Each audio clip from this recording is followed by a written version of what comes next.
Hey guys, welcome to your YouTube channel. हम आज part third कर रहे हैं डेवलपमेंट बैंक्स का। तो हम टाइप्स कंटिन्यू कर रहे थे। हमने पार्ट सेकंड में एक टाइप एक्सप्लेन कर दिया। ये second type, third type, fourth type हम इस वीडियो में करेंगे। फटाफट देखिए। हम इसमें बी पार्ट करेंगे, एग्रीकल्चर डेवलपमेंट बैंक से स्टार्ट करेंगे। इससे पहले इंडस्ट्रियल डेवलपमेंट बैंक वाला टॉपिक मैंने पहले वाली वीडियो में कवर कर दिया पार्ट सेकेंड में, तो आप वहाँ से देख लीजिएगा। ठीक है, इसमें ये इंपॉर्टेंट टॉपिक है बच्चे। इसमें ये क्वेश्चन है,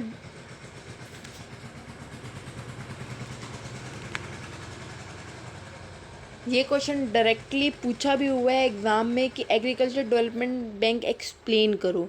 तो इसलिए ये टॉपिक पूरा 16 to 15 मार्क्स में आएगा। तो आया हुआ है, तो आ भी सकता है। तो इसलिए देखिए स्क्रीन पे, industrial development bank all India development banks के अंडर आते हैं। ये bank national bank for agriculture and rural development. यह बैंक एस्टैब्लिश किस पर्पज़ के लिए हुआ है, इसके नाम से पता चलता है। एग्रीकल्चर और डेवलपमेंट बैंक, रूरल डेवलपमेंट के लिए NABARD। ठीक है। Sivaraman committee was appointed by reserve bank of India 1979 March में ये इस्टेब्लिश हुआ है।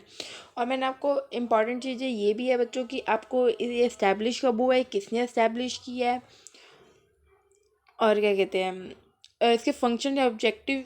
ये 3 चीज़ें तो ज़रूर लिख के आनी है एग्ज़ाम में और हाईलाइट करके आना। तो देखिए, ये इस्टेब्लिश एग्रीकल्चर डेवलपमेंट के लिए कब हुआ था? जुलाई 12 1982 में इस्टेब्लिश हुआ है। ये apex bank for agriculture credit के लिए, एग्रीकल्चर पर्पस को ज़्यादा मोटिवेट करने के लिए हुआ है।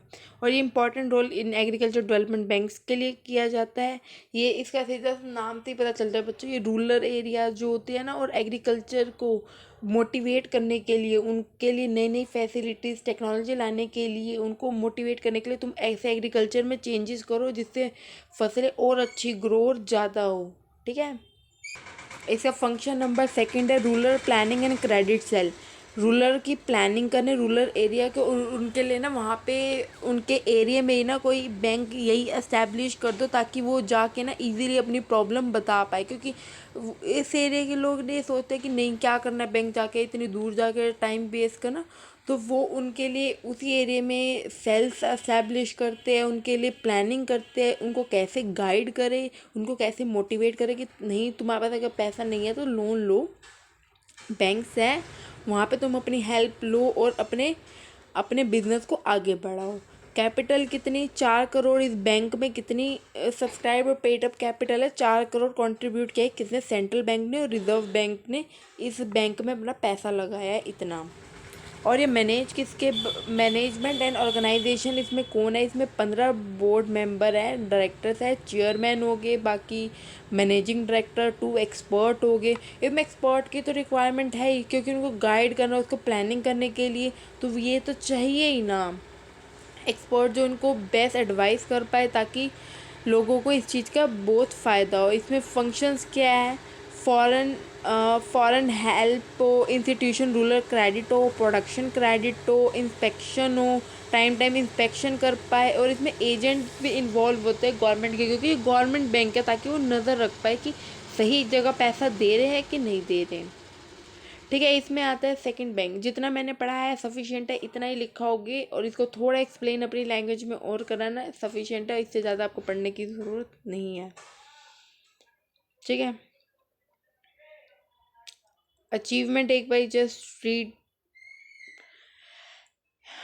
देखिए एक बार अचीवमेंट भी पढ़ लीजिए। इसमें रीफाइनेंस भी होता है। इसमें आपको अचीवमेंट क्या है, उसमें लोग फाइनेंस कैसे आपसे वापस पैसा भी लेते हैं। जैसे अगर उनको, जैसे आजकल एग्रीकल्चर पर बहुत कुछ हो रहा है, एग्रीकल्चर में चेंज आता है, तो उनको ना पैसा ले लेके ना उनको और देते हैं कि नहीं, तुम उन्होंने पहला पैसा दे दिया, चलो तुम और ले लो, तुम और चेंज कर लो। जैसे वो कमा लेते हैं तो उनको और देते हैं, तुम हेल्प लो और अपने बिजनेस को बढ़ाओ, एग्रीकल्चर को मोटिवेट करो और फसलें मतलब अच्छी, हेल्दी और नेचुरल तरीके से करो।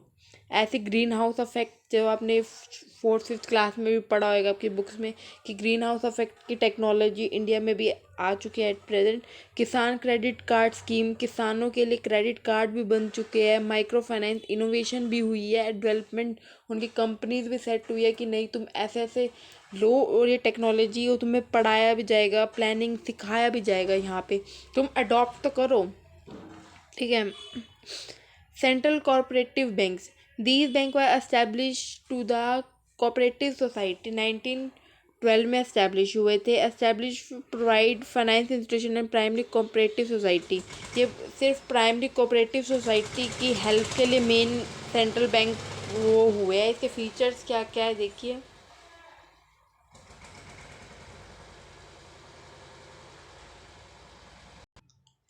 देखिए इसकी मैनेजमेंट क्या है, इसकी ये ना सारा कुछ जो बैंक है ना सारी इसकी बोर्ड ऑफ डायरेक्टर मैनेज करते हैं और every year by the general board of the one individual one vote, हमेशा हर साल वोट होते हैं और हर इंडिविजुअल को एक ही वोट देने का हक होता है कि अपने राइट्स के लिए। Their membership different at a different place, हर मेंबर की हर जगह अपनी डिफरेंट प्लेस है और डिफरेंट उनकी एडवाइस होएगी। ठीक है। और उनके अफेयर्स बैंक ट्रेन स्टाफ और सैलरीज के बेस पे चलते हैं, क्योंकि अगर वो काम करे तो उनको सैलरीज भी मिलती है। जो जो बंदे वहाँ पे बोर्ड ऑफ डायरेक्टर है, आपको हमने पढ़ा ही होगा, बोर्ड ऑफ डायरेक्टर अपनी सैलरीज भी तो लेते हैं, ऐसे थोड़ा वहाँ पे बैठे एडवाइजें दे रहे हैं सबको और मोटिवेट कर रहे हैं। फंक्शंस क्या होते हैं, give loans to member societies, हर सोसाइटीज़ में लोन्स प्रोवाइड करना इसका वो है। और ये these bank give interest free loan, ये बैंक्स क्या देते हैं, इंटरेस्ट फ्री लोन्स प्रोवाइड करते हैं एग्रीकल्चर को। वो इतना कहते हैं तुम पैसे भी ना दो, ऊपर से तुम पैसा लो और लगाओ और इकोनॉमी को ग्रो करने में हेल्प करो हमारे साथ, ताकि लोगों के तक हेल्दी हेल्दी खाना पहुँचे और सब कुछ टेक्नोलॉजी और हर सीज़न में वो चीज़ें खा पाए। These banks also perform general banking function, ये बैंक पहले तो आपने दूसरे डेवलपमेंट बैंक में आपने ये पढ़ा होगा कि वो ये ना एक्सेप्ट नहीं करते डिपॉजिट, और छोटे बैंक्स को लोन्स भी नहीं देती, ये सिर्फ बड़े लोन देती है, छोटे छोटे को नहीं देते। बट एग्रीकल्चर तो हर टाइप के लोन में आ जाता है और ये डिपॉजिट्स भी एक्सेप्ट करता है, ये नॉर्मल बैंक की तरह भी ट्रीट होता है। ये डिपॉजिट एक्सेप्ट करना, छोटे लोगों छोटे टर्म्स में लोन देना, शॉर्ट टर्म्स लोन देना। These bank help the primary society and solving their problem, ये सबसे पहले प्राइमरी सोसाइटीज़ को भी हेल्प करता है उनकी प्रॉब्लम सॉल्व करने में।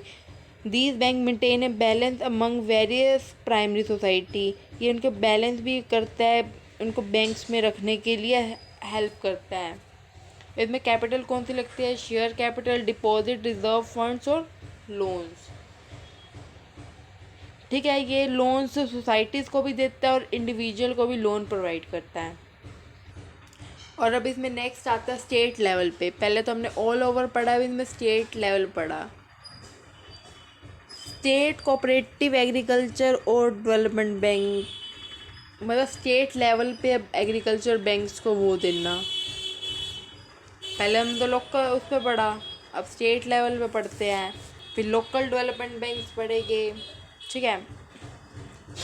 State cooperative agriculture and rural development, special type of credit society called land development bank have been form to meet a long term credit requirement for farmer, ये इसमें ये क्या इसको यहाँ से पता चला है, long term loan credit provide करता है फार्मर्स को अपने लैंड्स के लिए, छोटे मोटे लोन प्रोवाइड नहीं करता। पहले तो वो उनको एग्रीकल्चर के लिए मोटिवेट कर रहा था और अब ये क्या कर रहा है, लॉन्ग टर्म लोन्स प्रोवाइड कर रहा है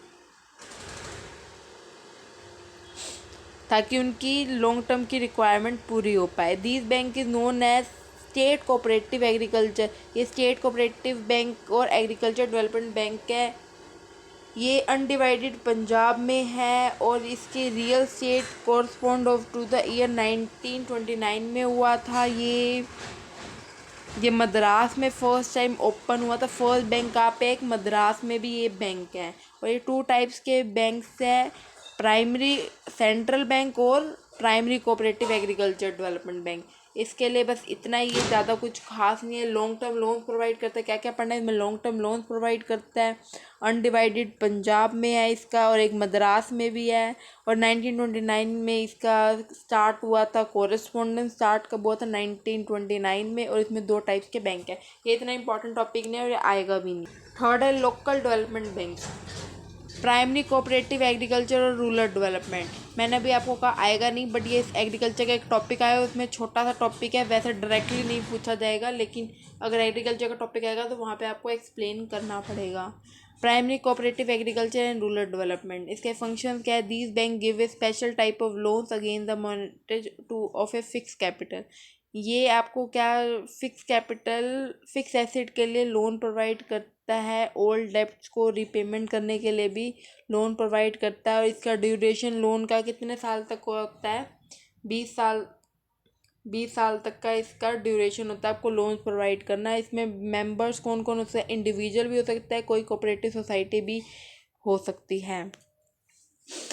इसकी कैपिटल क्या होता है, these capital bank come mainly from a sale of asset. इसकी कैपिटल कहाँ से आता है, कोई एसेट्स को सेल करके ही आती है। और debenture provide maximum capital for these banks, share, तो debenture also provide for maximum capital these banks के लिए। बस इसके लिए इतना ही सफिशिएंट है।